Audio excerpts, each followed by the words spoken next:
The Bee Gees, a very, very prominent band from way back when. A lot of people would recognize quite a number of their songs at this point. And between these three brothers, they had an incredible career, built upon three incredible voices with techniques that weren't really being used around the time. And if they were kind of a bit more underground. Now, when we think about the Bee Gees, we kind of do think a bit of a meme of the disco era, but I genuinely think these guys deserve a lot more praise for their vocal work than what they get. So it occurred to me recently that whilst I know a lot of Bee Gees stuff, I've never really gone out of my way to watch a live video of them. In fact, when it comes down to it, I don't think I can recall one at all.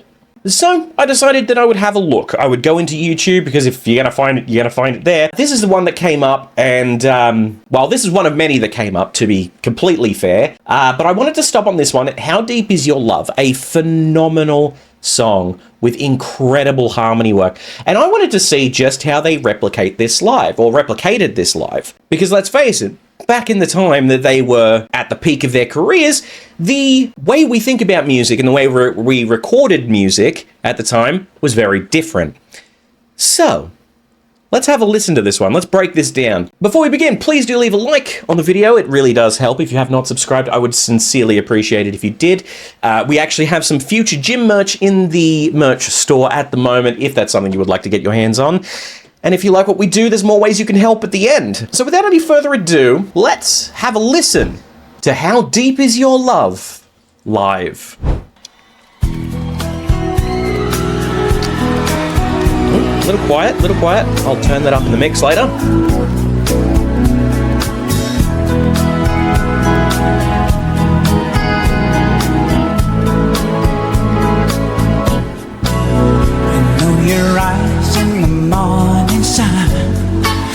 Feel you touch me in pouring rain, and the moment that you wander far from me, I wanna feel you in my arms again. Okay, before we go on, I do want to bring up something here. A technique that kind of doesn't get used often, and I'm going to explain why it doesn't get used often, but he manages to pull it off very well here, is that breathy sort of thing that he does there. I'm in your eyes in the morning sun. I feel you touch me in the pouring rain. How he kind of drifts off and has that airy sound. Oh, I didn't go back quite far enough. Hang on. Pouring rain. That there, the way that he sings Rain there, it's something that I can't even replicate. And a large part of the reason is a lot of people don't use a technique like that. It is very much a whispered sort of technique. And in a lot of cases, the reason why is because if you whisper, it's you can actually feel the kind of strain that goes on in the throat.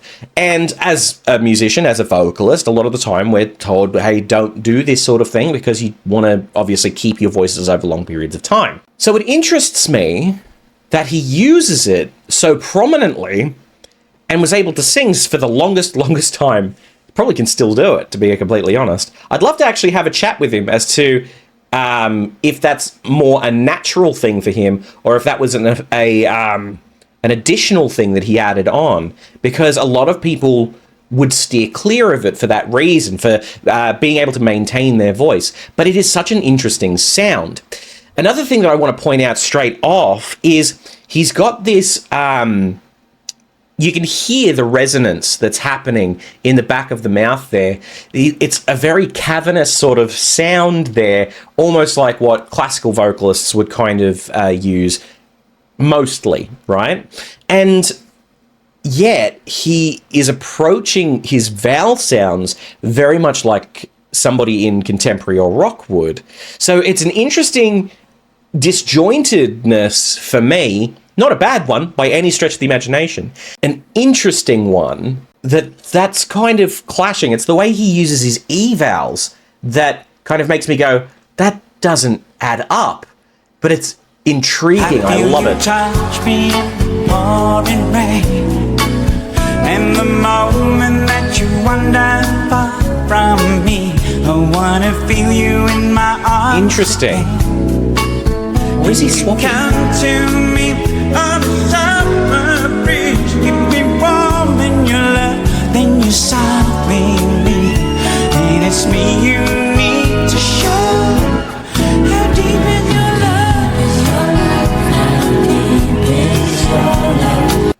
interesting here. That use of falsetto that Bee Gees are very much known for.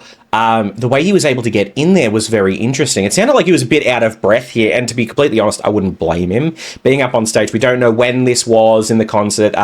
If you guys do, please do let me know, because it's always interesting to find out. But there's a whole range of things that could kind of happen here. But that proficiency that he has to swap between chest voice and head voice is really good. And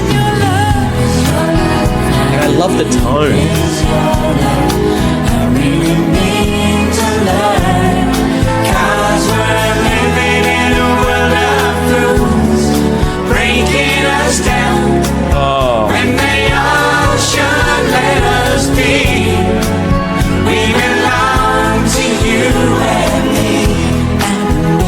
Okay, that's so good. I'm not sure how they're doing this. I don't think it's the three guys that are...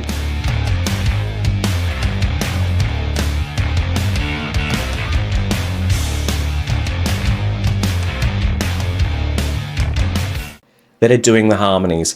I think there's more vocalists in the background here, which is not a problem. It's the way that they've replicated it is really good. And I actually really appreciate the way they've done it. They clearly have a firm grasp on the musicianship, on the vocal line. But let's go back here. I just want to hear.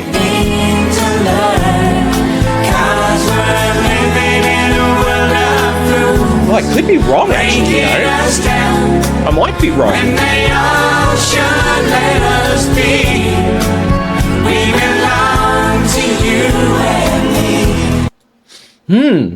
Interesting. I need more information. Let's continue. You know the dawn to very soul. You're the light in my deepest, darkest hour. You're my savior when I fall. Interesting run. See, he does some really interesting licks with his voice. Like, listen to this again. You're the light in my deepest, darkest hour. You're my savior when I fall. When I fall. It's so... How do I put this? Because I don't want it to sound like I'm bad-mouthing him, because that's absolutely not what I'm doing. It sounds like his control over his voice is so unique, because it almost sounds like at times it could go anywhere. I'm wondering if that's a natural sort of thing, or if he actively affects his voice in such a way to give it that unpredictability. I nearly couldn't say that word right for a second there. Oh my gosh, I'm loving this though. And you may not think I care for you when you know down inside that I really do. And it's me you need to show. How deep is your love?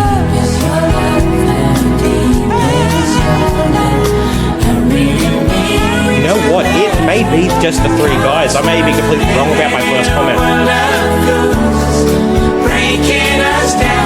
Oh. When they all should let us be, we belong to you and me.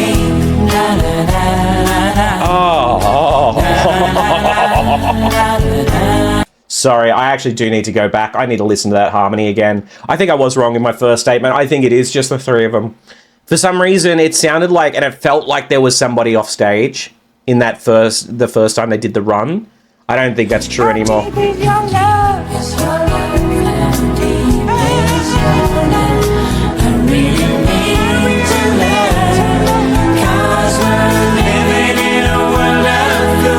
Wow. breaking us down when they all should let us be. We belong to you and me. Chills. That's such a beautiful harmony.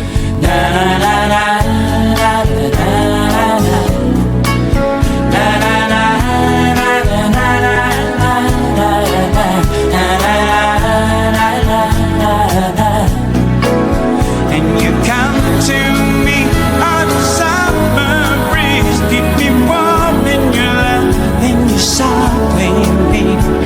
And it's me you need to show. How deep is your love? Wow. The proficiency of vocal work here is kind of insane. With this line specifically, let's go back. And you come to me on the summer breeze, keep me warm in your love, then you softly be. There's so much to pull apart in this one line. Like, genuinely. You come to me on a summer breeze. The way he approaches that in that chest voice, it's... How do I even articulate this? Is my question to myself here. That chest voice is much more powerful. It's pushed out, and it's almost a testament to how he wants this story to come across to people. So don't come to me on a summer breeze, keep me warm in your love, then you softly leave, or whatever the words are. But he brings that second half of it down as he comes down the scale there, keeps that much more breathy thing, and it gives it that much more warming tone. But it's... How do I'm trying to word it as to how the two piece together, and I can't do it right now.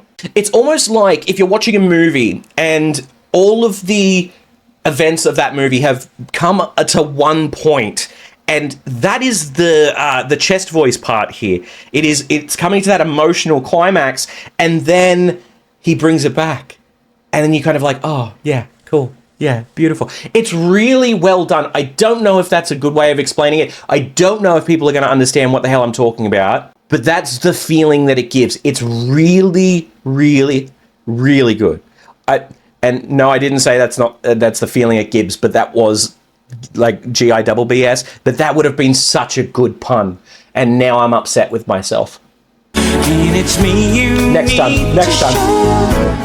How deep is your love?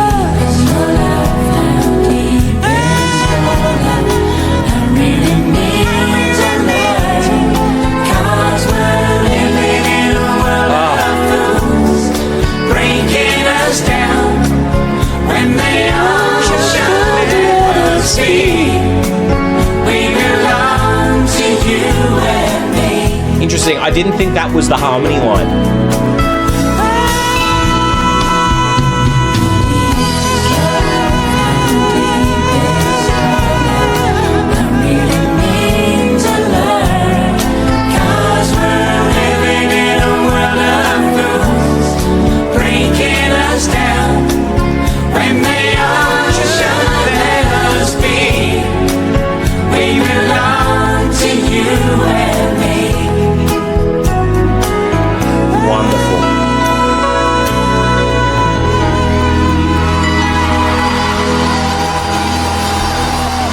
And what a way to end that too.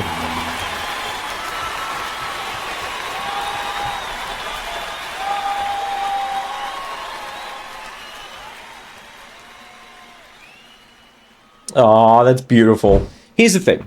A lot of people do think of the Bee Gees as a meme these days, and I get it. To a point, I get it. But what we have to understand when it comes to the vocal work that we hear here, it's second to none. It really paved the way for other vocal groups to do very similar things. Genuinely, when it comes to this sort of thing, bands like Forestella, who are so good with their harmony work, I feel like without the Bee Gees setting a precedent for what is possible in terms of pop music, well, I say pop music, but it was disco, obviously, but it falls into that kind of pop genre every now and then. Without them setting that stage for people like Forestella, I feel like we wouldn't have them. Is that right to say? I feel like it's such a hard thing because a lot of people would look at it and go, but they sound nothing alike. Yes, I'm aware of this, but it's like if you trace all of modern music genres, it goes back to the blues, all of them. I'm going to do a video on that at some point to prove that point, by the way. Everything that comes after is based on what's learned before. And I feel like vocal work just wouldn't be the same without the Bee Gees. Not in terms of harmonies and that sort of thing, They did an extraordinary job, and I adore the voices and the music that showed people what the human voice is capable of. So that's it for that one anyway. I don't think I have anything more to say on that one. So, like or favorite if you enjoyed, subscribe, do all that sort of thing, and I'll see you in the next one. All right, bye for now. Thanks for watching. If you enjoyed what you saw here today, feel free to go over to Patreon and support us for as little as $3 Australian per month. By doing so, you'll join the list of wonderful people here. Also, if you're into gaming, I have recently rebooted my gaming channel, so feel free to go over there and have a look. Link to both the Patreon and the gaming channel in the description below.